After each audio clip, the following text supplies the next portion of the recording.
Oh, hi guys. Hey, I just making sure I was loaded there.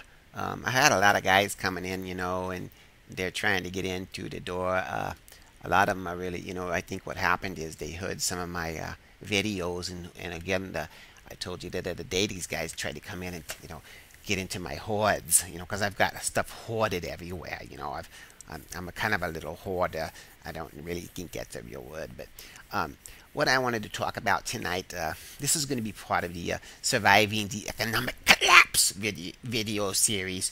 And I'm going to keep coming out with this stuff because I really think it's important to prepare. And not just, because of what's happened, but I think in general we need to all be more prepared. Even just if it was a natural disaster, or some sort of a terrorism attack, But what we want to talk tonight about the whole, I guess, we covered quite a bit of material, but um, we've talked about food, we've talked about, getting money and silver put away, and stuff. But I wanted to talk a little bit more about, what sort of supplies to keep on hand, so that's another critical thing.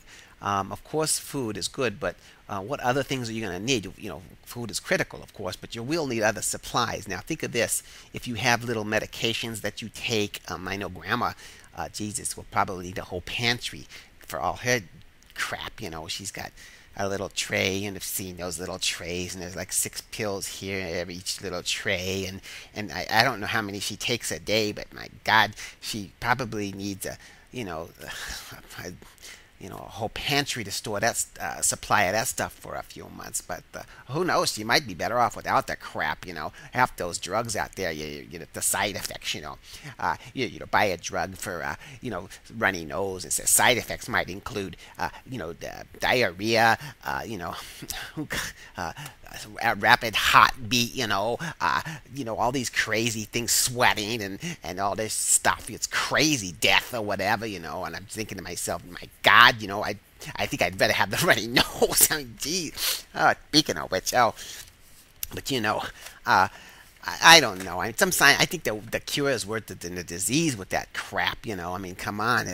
People are addicted to the whole medical thing anyway. Personally, I don't take anything, and if something's wrong with me, I'll just try to get some extra sleep, or have grandma make me a nice little chicken soup, or something, and that's all I need, and I don't want any of those other drugs, unless it's something I can smoke. But that's not really a drug. That's actually a herb, and that's don't get me started on that either, Oh Jesus! But anyway, back to the whole thing with the economic collapses.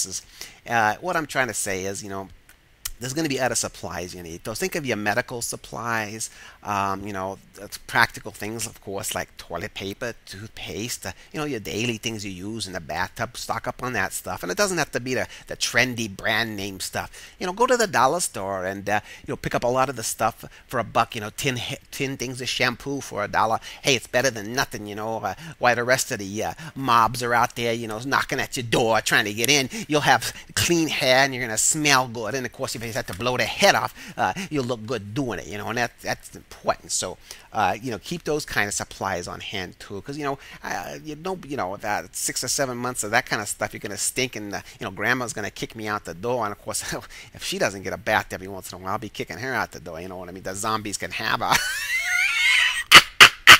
Oh, jeez. But anyway, so we got that, the medical supplies, the cleaning and the grooming, toothpaste, that's critical, and of course water we talked about along with the food video. But you can only do so much storage of water. I mean, it takes a lot of space, So you might think of ways to purify water. Like I said, those machines that make water. If you're near a water source like a lake or river, of course you can purify that water. There's all kinds of things. It's rainwater you can purify, and you have to, of course, if something happens, you're gonna have to you're gonna have to watch your consumption a little bit. You're gonna have to, ration it, so that you don't go through it. And just worry about drinking. Obviously you won't have to worry about showering and all that stuff if you don't have a lot of water. You just want to worry about drinking it.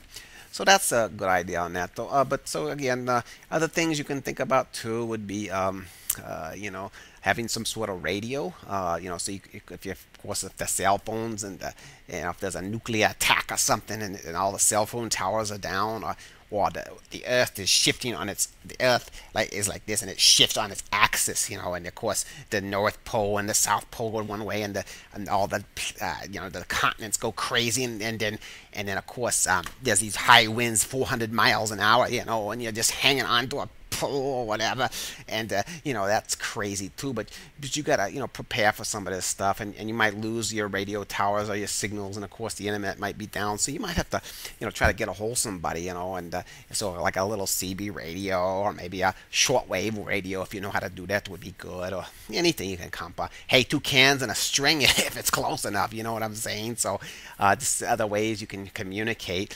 And there may be some other things you can do to take precaution too. I don't know your situation or where you live or any of that kind of stuff, but you might be in a situation where you could have yourself a little generator and some extra gas, or you might start thinking about alternative energy.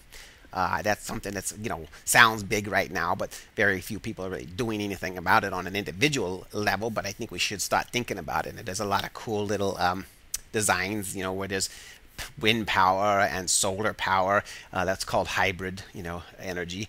And there's home models, and I'm going to get into a whole video series on that, so I'm not going to cover too much of that. But anyway, those are other things you can start looking about. So you have to look at the whole range of things you might need to prepare. In other words, everything I'm talking about, people, is becoming more self-reliant. You have to get out of the habit of living the way we used to. I mean, if you're a single person or a young family or whatever, you can't just, oh, I'm hungry, I'm going to go down to the restaurant and get something to eat, and then there's nothing in the fridge, because, you can't really, what happens if something all goes to crazy? You'll be the one starving, I mean, you got to have some supplies, think about that, because, again, hope for the best, prepare for the worst, because you never know. I mean, it could take months for some of this to pan out. It could take years, whatever. But at the rate we're going, with the population of the earth, the way the human beings are, we're such geniuses. Oh my God. I don't even know how we've survived this long, but we're obviously headed on a path of hell-bent on destructions, you know what I'm saying? I mean, somebody's going to light that nuclear bomb one day. God, who knows what's going to happen over there. And, of course, you got all those little, those little Illuminati bastards trying to start this stuff. They'd like to see a nice third world war or some sort of disaster so they can go, oh, we'll save you, and we'll make sure you're okay. And, yeah, you can live down in this little tunnel with us, and we'll feed you, that kind of crazy stuff. Or they can put us into FEMA camps, and line us up like little cattle and try to, make us go in there with a little shock. Get in there, you little sheeples. Get them, line up, little sheeples. And then we'll live in there, and oh God, feet on the ground like little sheeples, and I don't know what our life would be like. And we'd be a bunch of idiots banging into each other. I don't want to live like that. I want to be free, people. And I think if we're really aware of what's going on, and we finally start to see the illusions, we can stop this stuff. The future is not sealed. You know what I'm saying? I mean, if we create reality, of course, we're creating the future. So it's we don't want to. We want to make sure that we're aware of what's going on.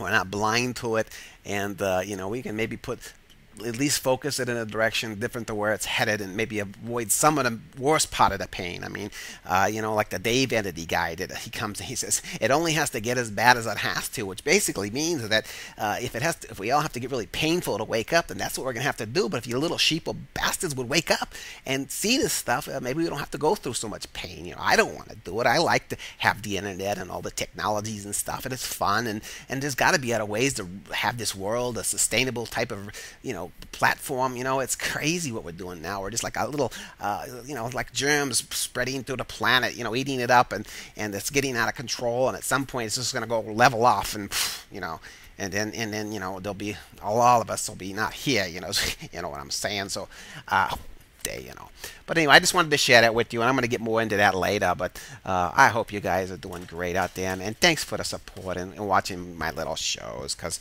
there's not much for me to do but to try to share this stuff with you. And if I don't do it each day, I probably would take this to my head. I'm not, I'm just kidding, but sometimes maybe not. But okay, but anyway, love you guys. Take care.